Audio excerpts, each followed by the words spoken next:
ಹಲವು ತಿಂಗಳುಗಳಿಂದ ಸ್ಥಗಿತಗೊಂಡಿದ್ದ ವಿಮಾನ ಸೇವೆಗೆ ಕೊನೆಗೂ ಸಿಕ್ತು ಗ್ರೀನ್ ಸಿಗ್ನಲ್. ಮಹಿಳಾ ವಿವಿಯಲ್ಲಿ ಪತ್ರಕರ್ತರಿಗಾಗಿ 2 ದಿನಗಳ ವಿಶೇಷ ಕಾರ್ಯಾಗಾರಕ್ಕೆ ಚಾಲನೆ ನೀಡಿ ಮಾತನಾಡಿದ ಮಹಿಳಾ ವಿವಿಯ ಕುಲಪತಿ, ಇನ್ನು ಮುಂದೆ ಸಿಗಲಿದೆ ವರ್ಷಕ್ಕೆ 4 ಸಿಲಿಂಡರ್. ಪ್ರಧಾನಮಂತ್ರಿ ಉಜ್ವಲ ಯೋಜನೆಯಲ್ಲಿ ಮಹತ್ವದ ಬದಲಾವಣೆ. ಕೇಂದ್ರದ ನಿರ್ಧಾರಕ್ಕೆ ಫಲಾನುಭವಿಗಳ ಅಸಮಾಧಾನ. ಕರಾವಳಿ ಮಲೆನಾಡು ಭಾಗದಲ್ಲಿ ಚುರುಕುಗೊಂಡ ಮುಂಗಾರು. ಹಲವು ಜಿಲ್ಲೆಗಳಿಗೆ ರೆಡ್ ಅಲರ್ಟ್. ಮುಂಜಾಗ್ರತಾ ಕ್ರಮ ತೆಗೆದುಕೊಳ್ಳಲು ಸೂಚನೆ. ನಮಸ್ಕಾರ ವೀಕ್ಷಕರೇ, ಅಕ್ಕ ಟಿವಿಗೆ ಸ್ವಾಗತ. ನಾನು ರಾಜೇಶ್ವರಿ ಮಲ್ಕೂಡ್. ಸುಮಾರು 8 ತಿಂಗಳುಗಳಿಂದ ಸ್ಥಗಿತಗೊಂಡಿದ್ದ ಕಲಬುರಗಿ ಬೆಂಗಳೂರು ನಡುವಿನ ವಿಮಾನ ಸೇವೆ ನಾಳೆಯಿಂದ ಮತ್ತೆ ಆರಂಭವಾಗಲಿದೆ.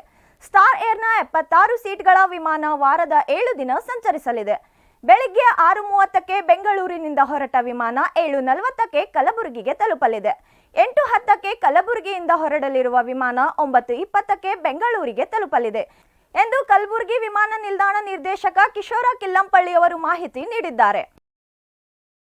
ವಿಜಯಪುರದ ಕರ್ನಾಟಕ ರಾಜ್ಯ ಅಕ್ಕಮಹಾದೇವಿ ಮಹಿಳಾ ವಿವಿಯಲ್ಲಿ ಮೈಸೂರು ವಿವಿಯ ಪತ್ರಿಕೋದ್ಯಮ ವಿಭಾಗ, ಯುನಿಸೆಫ್ ಹೈದರಾಬಾದ್ ಹಾಗೂ ವಿವಿಯ ಪತ್ರಿಕೋದ್ಯಮ ವಿಭಾಗ ಸಹಯೋಗದಲ್ಲಿ ರಾಜ್ಯದ ಪತ್ರಕರ್ತರಿಗಾಗಿ ಹದಿಹರೆಯದವರಲ್ಲಿ ಆರೋಗ್ಯ ಮತ್ತು ಪೌಷ್ಟಿಕಾಂಶ ವಿಷಯದ ಕುರಿತು 2 ದಿನಗಳ ಕಾರ್ಯಾಗಾರಕ್ಕೆ ಇಂದು ಚಾಲನೆ ನೀಡಲಾಯಿತು. ಮಹಿಳಾ ವಿವಿಯ ಕುಲಪತಿ ಪ್ರೊಫೆಸರ್ ವಿಜಯ ಕೋರಿಶೆಟ್ಟಿ ಕಾರ್ಯಕ್ರಮವನ್ನು ಉದ್ಘಾಟಿಸಿ ಮಾತನಾಡಿದರು.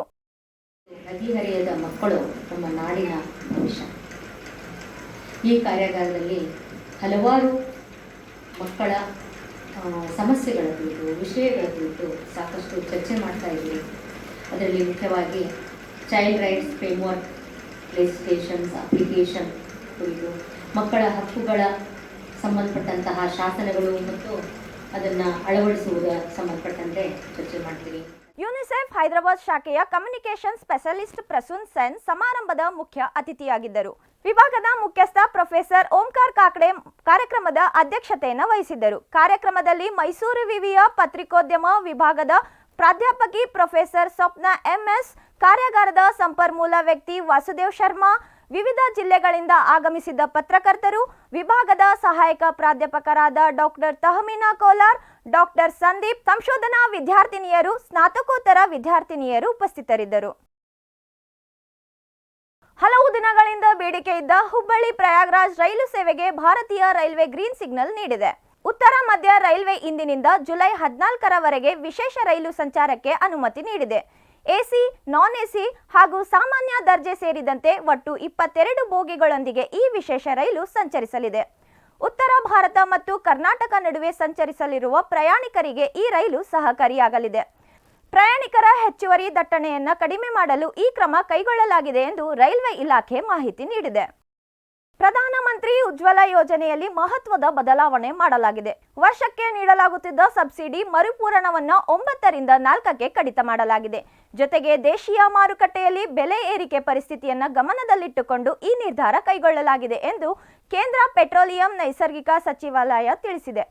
ಎಲ್ಪಿಜಿ ಸಿಲಿಂಡರ್ ಬೆಲೆಯಲ್ಲಿ 29 ರೂಪಾಯಿ ಹೆಚ್ಚಳವಾಗಿದ್ದು, ಒಟ್ಟು 2 ಹಂತಗಳಲ್ಲಿ 89 ರೂಪಾಯಿ ಏರಿಕೆ ಕಂಡಿದೆ. ಪ್ರಸ್ತುತ 14.2 ಕೆಜಿ ಸಿಲಿಂಡರ್ ರೂಪಾಯಿ 942 ಆಗಿದ್ದು, ಉಜ್ವಲ ಫಲಾನುಭವಿಗಳಿಗೆ 300 ರೂಪಾಯಿ ಸಬ್ಸಿಡಿ ನೀಡಲಾಗುತ್ತಿದೆ.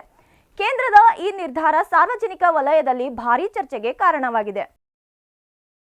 ನೈಋತ್ಯ ಮುಂಗಾರು ತೀವ್ರಗೊಂಡ ಹಿನ್ನೆಲೆಯಲ್ಲಿ ಚಿಕ್ಕಮಗಳೂರು ಸೇರಿದಂತೆ ಕರಾವಳಿ ಜಿಲ್ಲೆಗಳಿಗೆ ರೆಡ್ ಅಲರ್ಟ್ ಘೋಷಿಸಿದೆ.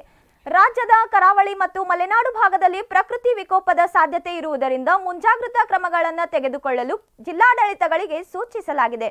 ಸಾರ್ವಜನಿಕರಿಗೆ ನದಿ ತೀರದ ಪ್ರದೇಶಗಳಿಗೆ ತೆರಳದಂತೆ ಕಟ್ಟುನಿಟ್ಟಿನ ಸೂಚನೆ ನೀಡಲಾಗಿದೆ. ಪ್ರವಾಹ ಪರಿಸ್ಥಿತಿ ನಿಭಾಯಿಸಲು ಈಗಾಗಲೇ ಹೆಲ್ಪ್ ಲೈನ್ ಆರಂಭಿಸಲಾಗಿದೆ. ಇವಿಷ್ಟು ಈ ಕ್ಷಣದ ಸುದ್ದಿಗಳು. ಸುದ್ದಿ ಹಾಗೂ ಮನರಂಜನೆಗಾಗಿ ಸಬ್ಸ್ಕ್ರೈಬ್ ಮಾಡಿ ಅಕ್ಕ ಟಿವಿ.